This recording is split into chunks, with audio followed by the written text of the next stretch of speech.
Semillas de Fe, un mensaje de Dios que edificará tu vida.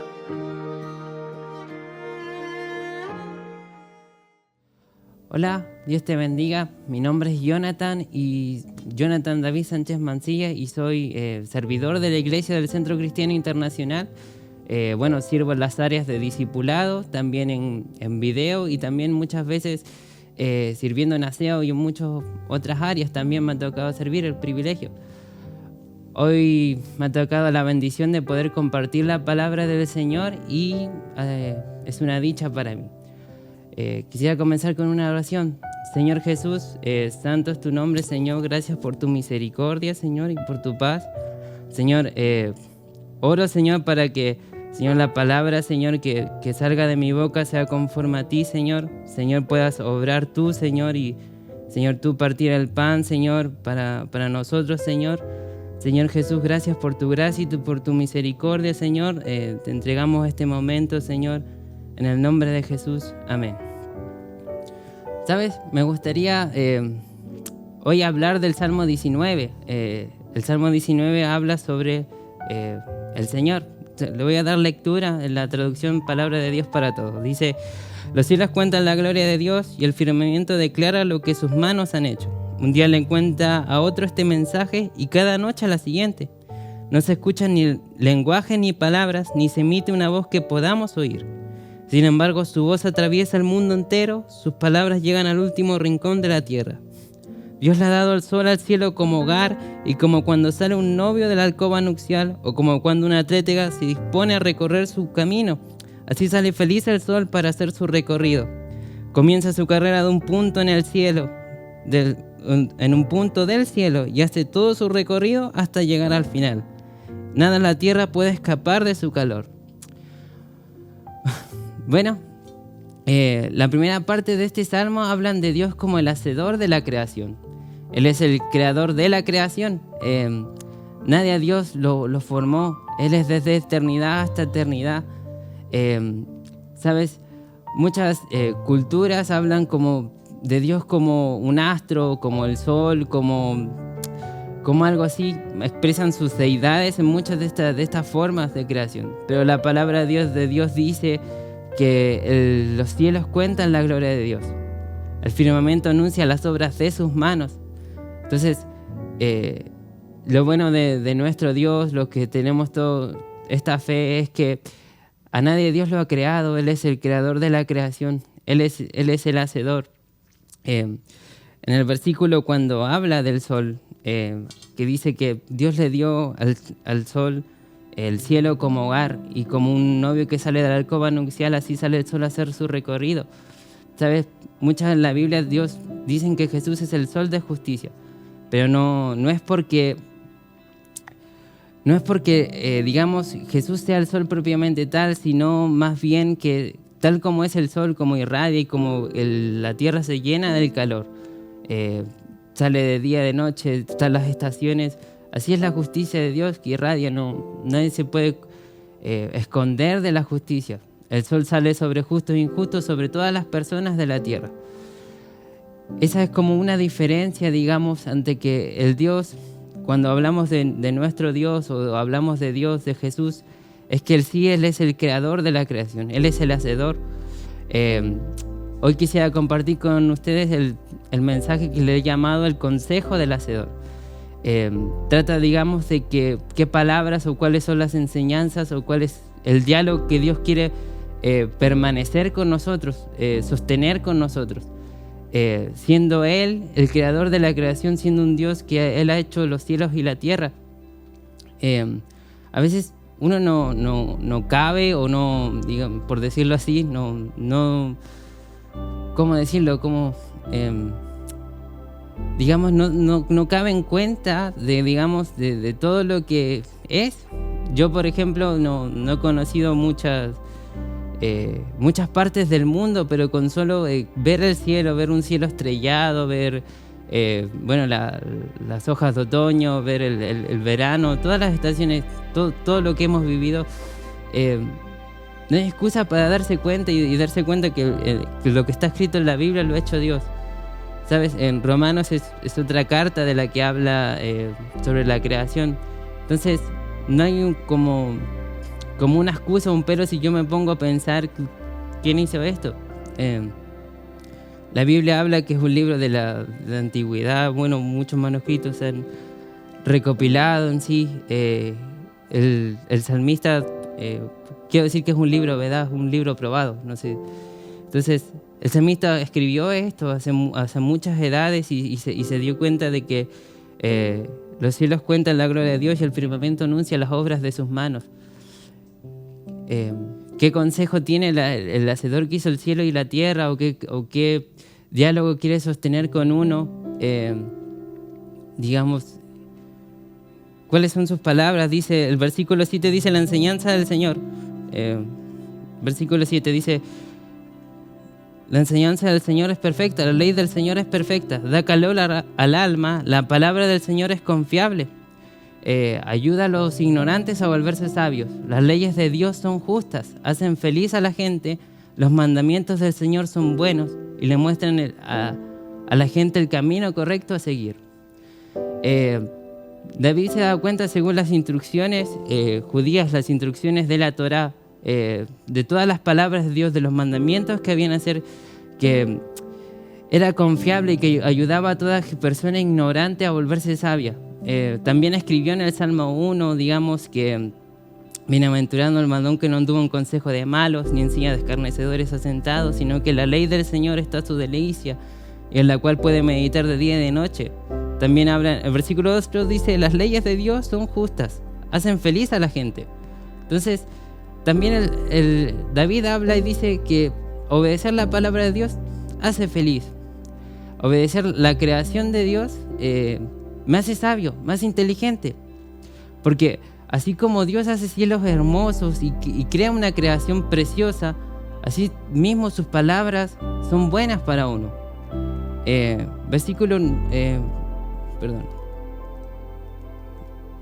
Dice versículo 9, el mandato de respetar al Señor es puro, permanece para siempre, las decisiones del Señor son siempre justas, absolutamente correctas. Versículo 11 dice, Dios mío, tus enseñanzas previenen de todo peligro a quienes te respetan, los que te obedecen serán recompensados. Nadie puede darse cuenta de absolutamente todos sus errores, así que te pido que me ayudes a no cometer pecados sin darme cuenta. Protégeme de soberbia, no dejes que gobierne mi vida, solo así podré estar puro y libre de toda culpa. Señor, tú eres mi roca, eres quien me salva, deseo que te complazca todo lo que digo y pienso. Amén. Qué tremendo. En el versículo 9 dice, las decisiones del Señor son siempre justas, absolutamente correctas. Bueno, este es básicamente el mensaje que tenía el consejo de Dios. Es en base a su decisión. ¿Sabes? En el Antiguo Testamento se presenta a Dios como el creador, también como el juez, también con el que marca juicio. Las leyes del Señor, las que el salmista habla, que son puras y que sus decisiones siempre son correctas. Obedecer al Señor me trae un gran bien, más en el antiguo pacto, en el Antiguo Testamento, desobedecer al Señor implicaba grandes consecuencias. Las consecuencias que, digamos, hoy por hoy están o no están, sí están, pero Dios extendió un periodo de gracia, digamos, para su iglesia, para su pueblo, para todo el que creyese en Él. ¿Sabes? En Hebreos 5 dice, y en otro texto dice, será sacerdote para siempre, de la misma manera que Melquisedec. Dice, cuando Cristo vivió en la tierra, oró a Dios y le pidió ayuda porque era el único que le podía salvar de la muerte. Jesús oró llorando y suplicando a gritos, y Dios respondió a sus oraciones porque Jesús era humilde y hacía todo lo que agradaba a Dios. A pesar de ser su hijo, aprendió a obedecer por medio de todo lo que sufrió. Así que Jesús cumplió con todo lo que tenía que hacer. Por eso todos los que obedecen pueden tener salvación eterna, y Dios nombró a Jesús sumo sacerdote tal como lo hizo Melquisedec. En el antiguo pacto, un sacerdote era la persona que estaba encargada de hacer un sacrificio para librar del pecado a todo el pueblo.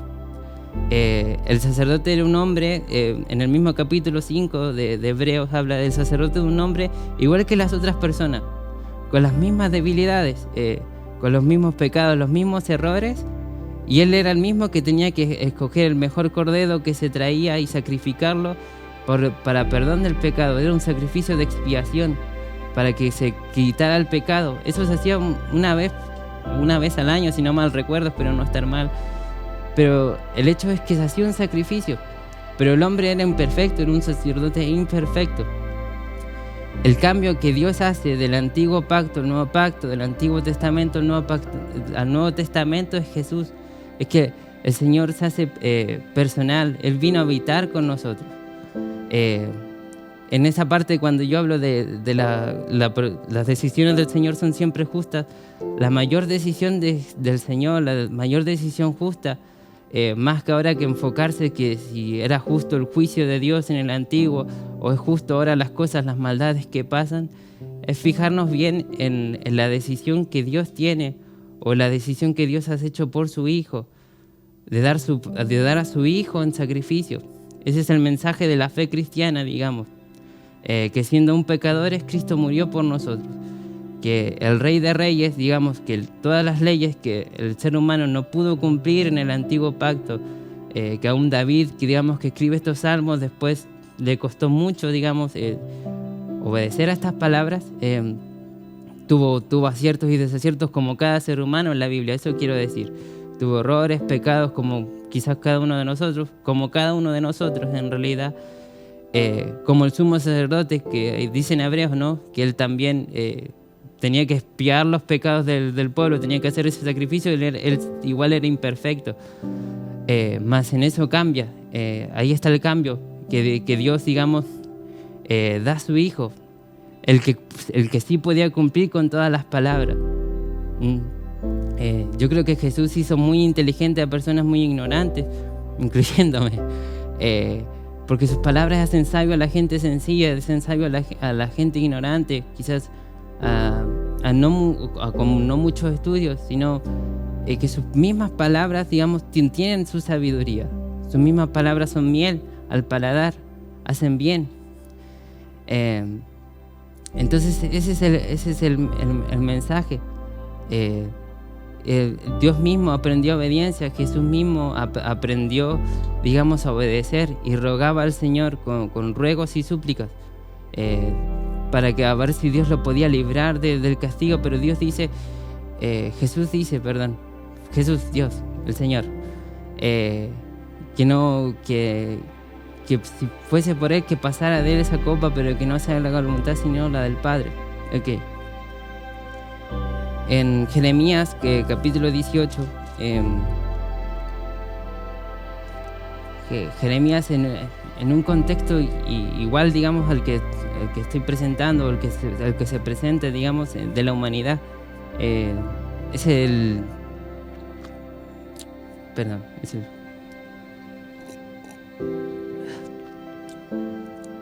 contexto mismo de que Dios había enviado montones de profetas, había decretado su ley, digamos, y aún así no se cumple. El contexto mismo del sacerdote, que es, digamos, el hombre que es imperfecto, pero igual tiene que hacer sacrificios. No así Jesús, que Jesús mismo era perfecto, por eso fue un sacrificio una vez para siempre. Fue el sumo sacerdote, digamos, que se dio a sí mismo, que murió por todos los pecados y Él resucitó. Ese es el mensaje. Estaba haciendo una vasija de barro, dice Jeremías 18:4, pero se dañó. Así que empezó de nuevo con el mismo barro e hizo otra vasija que le quedó tal como quería. Es el mismo contexto de toda la historia humana, toda la historia de mi vida, o quizás toda la historia de tu vida. Es que las palabras del Señor nos hablan y en medida tenemos que obedecerlas. Esas traen bien, pero muchas veces, o la mayoría de veces, uno es incapaz de lograrlas. Es incapaz, digamos, en su misma fuerza, en mi mismo pensar, por mi misma decisión, porque tal vez, digamos, si alguien me dice, digamos, no hagas esto por la misma satisfacción personal de yo dirigir mi propia vida, voy a hacer lo contrario. Entonces, el pueblo de Israel se encontraba en ese entonces, digamos, de que muchas palabras, muchas profecías habían venido, digamos, a Israel para que dejara de adorar a ídolos, dejara de adorar a otros dioses, dejara de hacer los pecados de siempre y se volviera a Cristo, o sea, se volvía a Él, al Dios de Israel. Entonces, el Señor le dice a Jeremías que vaya a la casa del alfarero y se fijara. Le dice, mira, entonces el alfarero estaba formando una vasija de barro, sí, pero se le dañó. De repente se cayó la vasija, sí, se hizo pedazos. Así que empezó de nuevo con el mismo barro, sí, e hizo otra vasija que le quedó tal como quería. La obediencia a las palabras, digamos, muchas veces no están en nosotros. O sea, no está como que no cumplí lo que el Señor me había dicho, desobedecí. O quería hacer lo que el Señor me pedía, pero no lo hice al final. Me rompí. Sigue hablando en el capítulo 18 de Jeremías y dice, habla sobre los ídolos y le dicen, si dejaran los ídolos se volvieran a mí. La palabra que más me llegó al corazón es esa, es sobre el corazón. Uno puede tener el corazón hecho de ídolos, hecho de argumentos, hecho de mi propia virtud, mis propias decisiones, o yo puedo hacer un fango, y puedo dejar que Dios me dé forma. Ese es el alfarero, ese es el hacedor, es el mismo fango, no es otro. No es otro fango, es tu misma vida. No es que va a cambiar otra vida por tu vida misma. No es que va a cambiar otras actitudes tuyas por otras actitudes por las mismas tuyas. Es tu misma persona, tu misma manera de ser. Pero Dios quiere darle forma conforme a lo que Él es, conforme a su ley perfecta. Que hacen sabio el sencillo. El creador del cielo y de la tierra quiere formar. Es como cuando Dios dice en Génesis, Dios formó al hombre de la tierra y sopló. Asimismo, digamos, Jesús en el huerto de Getsemaní oraba y decía y lloraba y dice la palabra que tuvo una hematohidrosis, que es cuando los capilares o en la angiología, ¿no? Dice los que estudian el sistema, no sé si cardíaco, no me acuerdo el nombre, pero todo el sistema que tiene que ver con arterias, y él transpiró sangre por el nivel de ansiedad y de estrés que era sobrehumano casi. Entonces Dios dice que ofreció con gran ruegos y súplicas a ver si Dios podría pasar de él la copa, pero dijo, no se haga mi voluntad sino la tuya. Por eso Él es el sumo sacerdote, que puede compadecerse de todas nuestras debilidades, que fue tentado en todo pero sin pecado. Por eso Dios es personal. Entonces no es una deidad aislada que está ya en un punto del centro o en una cruz de por allá, sino que Dios es personal. Dios es quien vino, digamos que Él tomó forma de hombre, se hizo hombre y habitó entre nosotros. Juan dice, y vimos su gloria, la gloria del unigénito del Padre. Entonces ese es el consejo, ese es el diálogo de sus leyes, pero no es una ley inalcanzable. Dios no la hizo inalcanzable. Todo el mensaje del Antiguo Testamento es que, hombre, no nos podemos salvar a nosotros mismos, o por más de que hagas algo, en realidad no puedes porque eres imperfecto. Pero Dios nos dejó no se aisló como diciendo, no pueden hacer esto, miren, yo soy el Dios justo, soy la ley, con un mazo, decreta. Pareciera, ¿no? Mucho, a mí me dicen, no, que el Antiguo Testamento, que Dios era la ira. Pero no es así, es mostrarte la incapacidad de que el hombre no se puede salvar a sí mismo. Mas Cristo en su gracia sí. El sumo sacerdote, según el orden de Melquisedec. Esa historia está en Génesis, que Abraham, Dios los diezmó de todos, había tenido una gran victoria, entonces Melquisedec, rey de Salem, si no mal recuerdo, discúlpeme, tomó pan y vino y lo partió. Partió pan y vino y lo bendijo. Entonces el sumo sacerdote, Melquisedec, Abraham le dio los diezmos de todo, con gratitud, con amor, porque Dios había sido bueno con él y le dio una gran victoria en ese tiempo, en los primeros tiempos de la humanidad. Entonces, ¿sabes? Dice en la Biblia de las Américas, dice además, el mismo Salmo dice, el versículo 11 dice además, tu siervo, dice además tu siervo es amonestado por ellos, en guardarlos hay gran recompensa. El versículo 11 del Salmo 19 dice, dice eso, tu siervo es amonestado con todos sus consejos. Dice la palabra amonestado está en el Strong H2094. La palabra hebrea dice sajar, raíz primera de brillar, iluminar, advertencia, congesar, advertir, apercibir, avisar, consejo, enseñar, guardar, resplandecer. Esa es la palabra amonestado. La traducción estaba leyendo la traducción PDT antes, la traducción de las Américas dice eso, ocupa la palabra amonestado. Que la palabra hebrea, la raíz es esa. Entonces tu siervo, por todas sus enseñanzas, es advertido, es aconsejado. Pero más que eso, es la enseñanza de Dios brilla, ilumina. El sol de justicia. El creador, el sol, que nadie se puede escapar de su calor, dice, por ellos en guardarlos hay gran recompensa. Guardarlos viene del hebreo de chamar, dice atesorar, conservar, cuidar. Interés, mantener, meditar, preservar, reservar, seguir, velar. Todas esas palabras se guardan.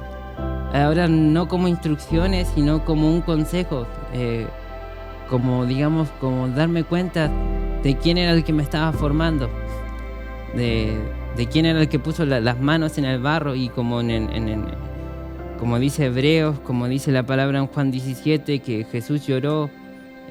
Jesús lloró, y todos los consejos que da en su palabra yo los veo como lágrimas que Él quiere hacer barro y quiere darte forma. Entonces, en ser como un barro, como el fango, está el conservar, está el guardar. Soy amonestado, entonces soy advertido, aconsejado y soy como moldeado. ¿Me entiendes?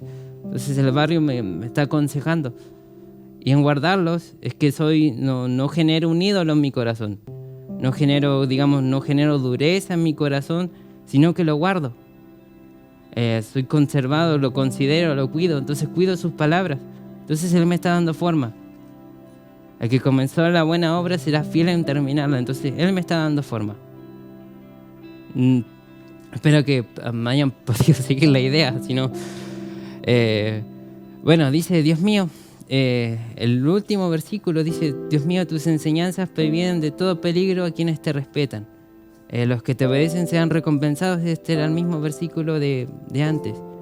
Dice al final del Salmo 19, nadie puede darse cuenta de absolutamente todos sus errores, así que te pido que me ayudes a no cometer pecados sin darme cuenta. ¿Quién se puede dar cuenta de todos sus errores? Nadie. Nadie se puede dar cuenta de todos sus errores. Aún las cosas que me parecen buenas, quizás detrás o el subtexto que aunque las hago, tal vez mis motivaciones son diferentes. Yo puedo estar sirviendo en una iglesia y está bien, estoy sirviendo y me veo bien humilde y bonachón. Y el corazón puede estar en otra parte. Yo puedo tener relaciones, amistades, puedo estar en una etapa de noviazgo y el corazón puede estar en otra parte. Nadie se puede dar cuenta en realidad de todos sus errores, así que te pido, Dios, que me ayudes a no cometer mis pecados sin darme cuenta. Que tus consejos lleguen a mi vida, protégeme de la soberbia, no dejes que gobierne mi vida. La soberbia es lo que trataba de explicar, que es los ídolos, todas las cosas que toman el lugar de Dios, mis propias decisiones, o no querer ser moldeado, son las cosas que me privan de que Dios me siga dando forma conforme a Él. Solo así podré estar puro y libre de toda culpa. Señor, tú eres mi roca, eres quien me salva. Deseo que te complazca todo lo que digo y pienso. Termina así el Salmo. Tú eres mi roca y eres quien me salva. Deseo que te complazca todo lo que digo y pienso. Uno puede escuchar toda la palabra y darse cuenta de todo lo que es el Señor, de todo lo que está escrito, Y en una de esas, recibir la palabra, guardarla o seguir ignorándola. No es, digamos, las cosas que yo puedo hacer, sino lo que Dios puede hacer en mí. Eso es lo que quiero decir. No está la base en mi propia fe, en las cosas que Jonathan, que yo mismo puedo conseguir o puedo obrar en mi vida. Yo voy a ser santo porque voy a orar más, voy a ayunar más, voy a predicar más, voy a hacer todas esas cosas. Sí, Dios pone el querer como el hacer y está, digamos, sus obras de antemano para que anduviésemos en ellas. Pero no está en base a mí mismo o mi esfuerzo personal. También puedo hacer de eso un ídolo, en mi fuerza, en mi vida. Pero si dijo que Dios me moldee, si dijo, protégeme de la soberbia, porque nadie puede darse cuenta de todos sus errores en realidad, porque somos imperfectos desde Adán, desde Eva, todos naciendo en una naturaleza pecaminosa. Pero Dios, quien nos formó, Él es quien puede llorar con sus palabras son consejos, y cada palabra, cada vida de los profetas, cada vida de los apóstoles fue sufrida. Irá llorando y sufriendo quien riega la preciosa semilla, y después recogerá con gozo cuando lleve sus gavillas, cuando lleve su cosecha. Pero irá llorando, regando la palabra de Dios, y irá sufriendo porque en realidad la palabra de Dios, la salvación, siempre está tan apresta. Dios la dejó tan disponible para todos, pero es tan difícil darse cuenta o ir renunciando o ir muriendo uno mismo para obedecerla o para creer, o en todos los argumentos que yo tengo en mi cabeza, digamos, de que ay, Dios esto, pero Dios es un buen maestro moral, o sí, se puede vivir bien con el Evangelio, Jesús, pero no creo, no me vengas a decir que Jesús hizo milagros o que un hombre hizo milagros, esto está loco. O sí, todo bien con Dios, pero la iglesia esto y la iglesia lo otro.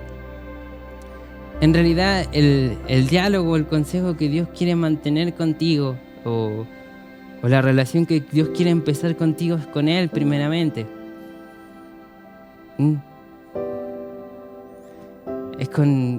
Es el mismo que Dios que hizo los cielos y la tierra, quien te formó. Es Él. Entonces, nadie puede darse cuenta de todos sus errores. En realidad, nadie puede estar justo delante de Dios por sí mismo, si no es por su gracia. Es por su gracia, es por su obrar, es por el sumo sacerdote santo y sin pecado que dio su vida. Ese es el mensaje, ese es su consejo. Su ley es buena y hace sabio al sencillo, hace sabio al ignorante. Pero a veces uno se hace sabio en sí mismo o en su propia vida, pero es mejor ser como un fanguito, dejarse como el barro. Si al final, si yo por mí mismo, es difícil que sea santo. Es difícil que sea santo. Pero es por su gracia que Dios forma, Dios limpia, quita el pecado y va enseñando, dando forma. Y al final, en todas las instrucciones que yo pensaba que eran, que es como, diga, no hagas esto, no hagas lo otro, pero fue Dios quien darse cuenta de toda la obra que Él hace, o decirte quién eres. Eres la persona o eres el ser humano que Dios dio su vida. Entonces, ese es Jesús. Y ahí parece que voy yo cambiando, o parece que Él me va cambiando. Él es el que va cambiando si yo lo dejo obrar en mi vida, si lo dejas obrar en tu vida. No sé cuánto tiempo duró la predicación.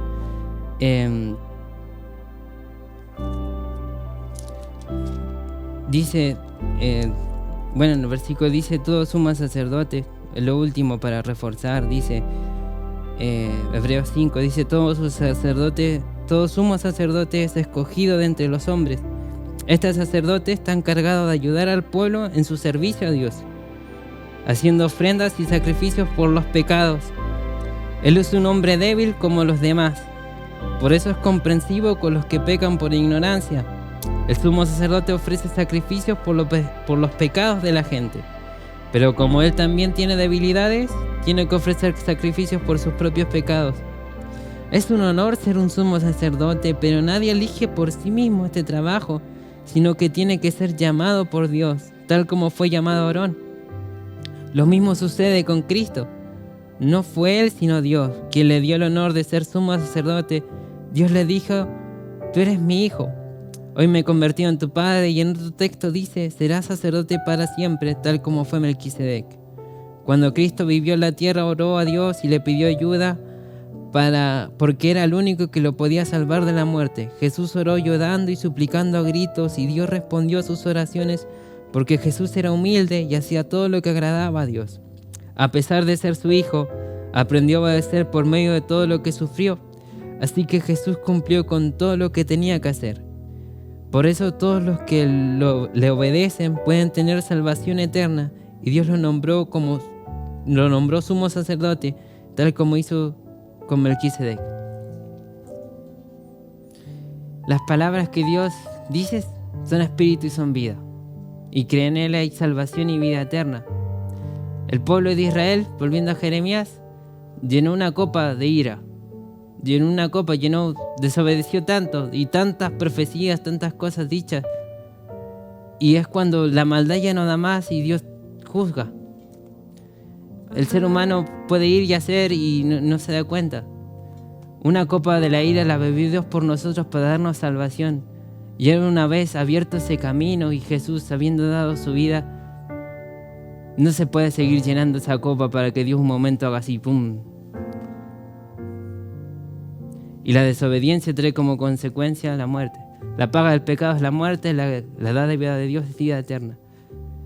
La deuda que no podíamos pagar y que nunca el ser humano pudo cumplir a través de la ley, esa la ley la cumplió Cristo, porque Él fue el sumo sacerdote perfecto. Y es por Él, es por su manto, es por su sangre, es por su gracia, que yo, siendo injusto, Dios me viste con su justicia y yo puedo entrar confiadamente al trono de la gracia y tener gracia. Quien le obedece, quien se deja como el fango, que Dios obre en uno. Quien le obedece, quien dice, quien guarda sus palabras. No por una instrucción propiamente basada en mí, que yo voy a obedecer. No. Señor, te escucho y te obedezco. Haz en mí conforme a ti. Entonces solito, o sin darme cuenta casi, fui hecho una vasija en sus manos. Ese es su consejo. Señor Jesús, gracias por tu amor y tu misericordia. Señor, tú eres santo, Señor Jesús, y gracias por tu paz. Señor, tu palabra dice: si hemos de pedir como conviene, no lo sabemos. Tú mismo intercedes por nosotros. Señor, con gemidos indecibles, con un gran ruego delante del Padre. Señor Jesús, tú obras, Señor, conforme a ti, Señor, y tu palabra, Señor, produzca, Señor, el fruto, Señor, no volverá a ti vacía, Señor. Gracias por tu misericordia y por tu paz. Gracias, Señor. En el nombre de Jesús, bendice a cada uno, Señor, en el nombre de Jesús. Amén. Semillas de Fe, un mensaje de Dios que edificará tu vida.